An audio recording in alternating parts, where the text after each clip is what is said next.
Hi, this is Jennifer Glenn, Chief Medical Officer with Eval Health, and I wanted to cover a few projects that we have going on, and it might inspire you with some ideas for your own apps. But I wanted to quickly point out that on our landing page, eval.health, we have a lot of information that might stir some inspiration. We discuss a little bit about some of the categories of apps clinicians often create, and there's some great information around decision trees, referral apps, intake forms, and we have some examples on our marketplace. So click on marketplace when you're on this website, and we have some free public facing apps that have already been created. Well, currently, we're working on several projects. In particular, we're working with SMSNA as well as Memorial Sloan Kettering on several app projects. Memorial Sloan Kettering is working on a category of apps that are focused on the patient. So, when considering building an app, you want to think about your audience. Are these apps for practitioners, for their clinical decision making, or do you want to target patients? And Memorial Sloan Kettering offers at-home high-risk injectable medications, and they often have to call their patients to monitor them over the phone or have patients come in. So what they have done, and I'll bring you over to my library and show you one of the apps that is currently in production. It is an injection medication report. And so what will happen is the patient will get an email invitation to create their own eval portal account. It is HIPAA compliant. The provider will then email a link to the app that they want to be completed, and we'll show you that side of the provider process here in a few minutes. But if you look at this app, you'd simply answer a few questions around the medication dosing. So just quickly walk through that, and I'll show you a few things. When you get to the summary, this is all patient focused, of course, but the app can be set up to trigger results that can be labeled as either low, medium, critical. And this information will be passed on to the provider automatically on the dashboard. So let's head over to our charts tab and look at what a provider might see.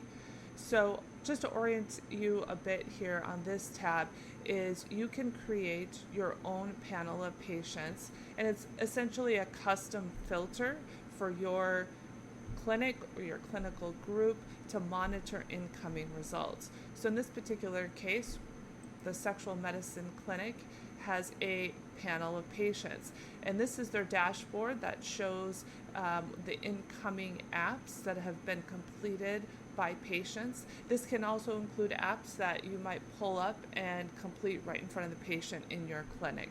So either or.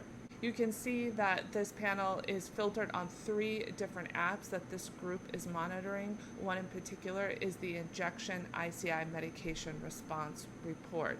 And so these 3 apps have incoming results from various patients that you can see below, as well as their clinical priority. You can also click on that, and what you'll see is the summary results in that patient's chart. You'll also notice a new set of boxes at the top that were not visible in the patient-facing side of the app. And what this allows you to do is to set a priority. We talked about low, medium, high, and critical. You can also assign an app to another group for review. You can save and sign this app, or you can just simply save it and leave it to be dispositioned later. As you can see, this takes you right back to the patient's chart, and they have multiple apps that are being monitored. And these apps can also be scheduled. So you can set up a custom schedule that'll send an email link to the patient on a prescribed basis that you want the app to be completed. I'm going to click out of the patient chart. As you can see, we have our patient panel that is displayed. We do have the option to integrate with an EHR, so you can import patient and some basic patient data. You can also add patients to this panel manually if you don't have an EHR integration. Another example of apps commonly used are patient assessments to monitor therapy. And let's take an example here of the IIEF. And in this situation, if the patient's right in front of you, you can simply click New and walk through this with the patient. So I'll answer a few of these questions to see how the patient is doing in their therapy plan. And as you can see, you get a summary of results. There's an automated high assigned to the score range. Again, that's built into the app. You'll see that as a priority that shows up. I do have an option to change that if I want to. Again, I could sign this to be triaged or worked on by another group. And I can also save and sign this as well. And in this situation, I do have an option to add some notes.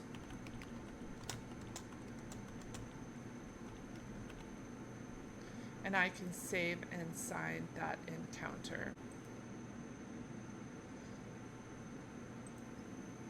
And you can also see that result is now posted in the patient chart. I also wanted to point out that if you don't have an EHR integration, you don't have the charts feature, you can always go to our public apps that are free to use. You don't need an account. So I'm going to click on this satisfaction survey, and I'm going to click through several of these questions and show you what your options are if you don't have the charts feature or an EHR integration.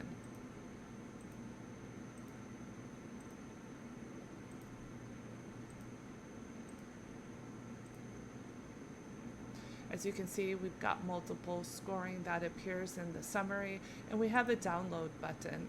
And this is HIPAA compliant. You can add patient identifier information,